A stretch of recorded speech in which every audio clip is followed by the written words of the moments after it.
Question. तो चलिए start करते हैं। तो फ्रेंड्स, एक ये क्वेश्चन है हमारा जो लास्ट वाले क्वेश्चन से थोड़ा सा डिफरेंट है। दिया है अनीता, विनीता, सिंडी, दीपक, आइंस्टीन, फिरोज और जॉर्ज एक पंक्ति में उत्तर दिशा की ओर मुँह करके बैठे हैं। देखिए इसमें दिशा क्लियर है।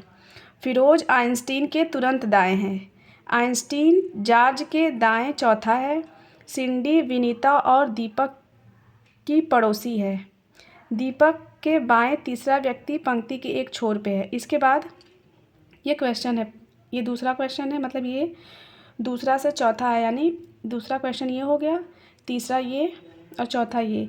इसमें सॉल्यूशन भी दिया हुआ है, लेकिन हम इसको सॉल्व करने का तरीका जानेंगे कि इसको हम एग्ज़ाम में आ जाए तो कैसे सॉल्व करेंगे। तो चलिए स्टार्ट करते हैं। क्वेश्चन मैंने आपको पहले ही दिखा दिया है, आप पढ़ लीजिएगा, उसको उतार लीजिएगा मेरी तरह। तो देखिए चलिए स्टार्ट करते हैं। अनीता, विनीता, सिंडी, दीपक, आइंस्टीन, फिरोज और जॉर्ज, यानी 1 2 3 4 5 6 7 7 लोग हैं। एक पंक्ति में उत्तर दिशा की ओर मुँह करके बैठे हैं। तो मैप में उत्तर ऊपर होता है, दक्षिण नीचे, पूरब इधर और पश्चिम इधर, ईस्ट वेस्ट नॉर्थ साउथ। इसको हिंदी में भी लिख लेते हैं। उत्तर, दक्षिण, ये दक्षिण, ये पूरब और ये पश्चिम। ठीक, ये समझ गए आप? चलिए, तो हम दो कंडीशन, जैसा कि आपको पता है कि हम दो कंडीशन लेके चलेंगे। ठीक, चलिए अब क्या लिखा है कि एक पंक्ति में उत्तर दिशा की तरफ मुँह करके बैठे हैं, सबका मुंह ऊपर की तरफ है। आइंस्टीन जॉर्ज के दाएं को चौथा है। जो आइंस्टीन है, यहाँ पे हम कंडीशन लिख लेंगे, आइंस्टीन जो है जॉर्ज के दाएं चौथा है। अभी हम सॉल्व नहीं कर रहे, अभी हम ये कंडीशन लिख रहे हैं यहाँ पे किनारे। जॉर्ज के दाएं वाली 1 2 3, यानी इन दोनों के बीच में 3 व्यक्ति बैठेंगे। ये चौथा है आइंस्टीन, शॉर्ट में लिख रहे हैं हम लोग। और दाएं के लिए ये वाला एरो लगाएंगे, दाएं के लिए इधर लगाएंगे एरो, अगर बाएं रहेगा तो इधर। और चौथा है इसलिए जॉर्ज के बाद 1 2 3 और ये चौथा, मतलब इन दोनों के बीच में 3 व्यक्ति बैठेंगे। सिंडी विनीता और दीपक की पड़ोसी है, मतलब सिंडी जो है इसके या तो दाएं या तो बाएं विनीता या दीपक, ठीक, या तो दाएं या तो बाएं। क्लियर तो है नहीं कि विनीता दाएं है या दीपक बाएं, इसीलिए ठीक, ये ऑप्शन में है सिंडी।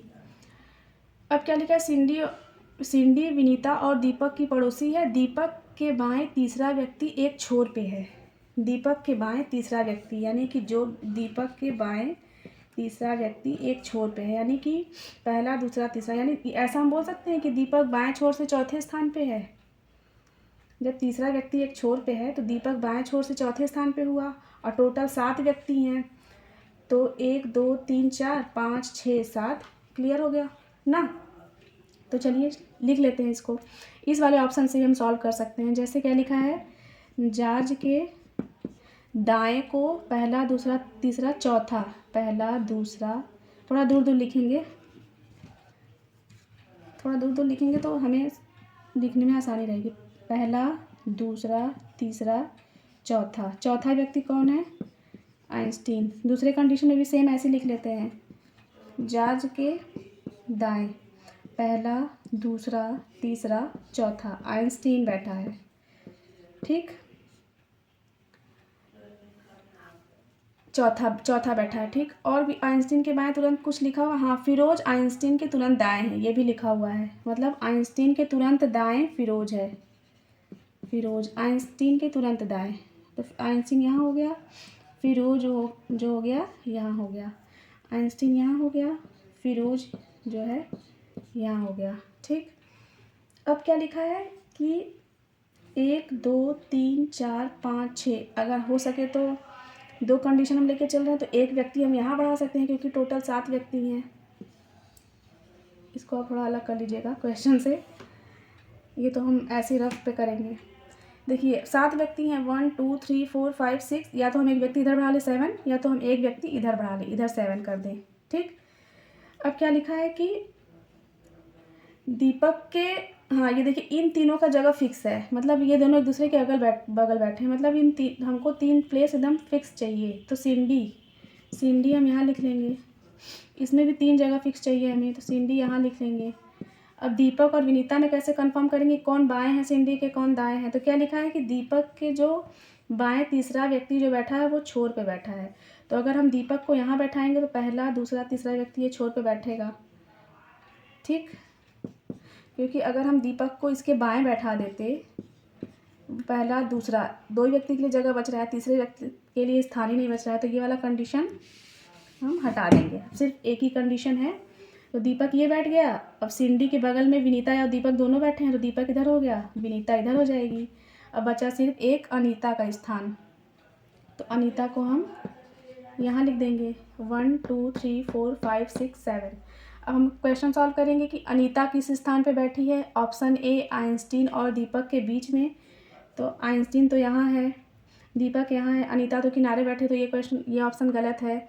बाएं छोर पे नहीं है, वो दाएं छोर पे है। बाएं छोर पे तो जॉर्ज है, मध्य में भी नहीं बैठी है। डी क्या लिखा है, दाएं छोर पे, तो दूसरा का हो जाएगा डी। तीसरा क्वेश्चन क्या है, इसी पजल से रिलेटेड, पजल नहीं बोलेंगे, सीटिंग अरेंजमेंट से रिलेटेड। हाँ ये है, निम्नलिखित में से कौन सा कथन सत्य नहीं है। आइंस्टीन दीपक के तुरंत बाएं है, आइंस्टीन जो है दीपक के तुरंत दाएं है, बाएं नहीं है। अनीता पंक्ति के किसी एक छोर पे है, बी वाला तो सही लग रहा है, बी वाला तो सही लग रहा है। अभी देखें एक दो और है क्या। जॉर्ज विनीता के तुरंत बाएं है, जॉर्ज जो है विनीता के तुरंत बाएं है, ये तो सही है, ये भी सही है। अनीता पंक्ति की किसी एक छोर पे सही है। जॉर्ज जो है विनीता के तुरंत बाएं है। फिरोज दीपक के दाएं दूसरा है, फिरोज दीपक के दाएं दूसरा है, ये भी सही है। तो हाँ, अब पूछा था कि गलत कौन सा है, तो ए वाला गलत है, ये भी सही है, ये भी सही, ये भी सही, यानी कि इसका जो आंसर हो जाएगा वो ए हो जाएगा, क्योंकि लिखा है कौन सा कथन सत्य नहीं है।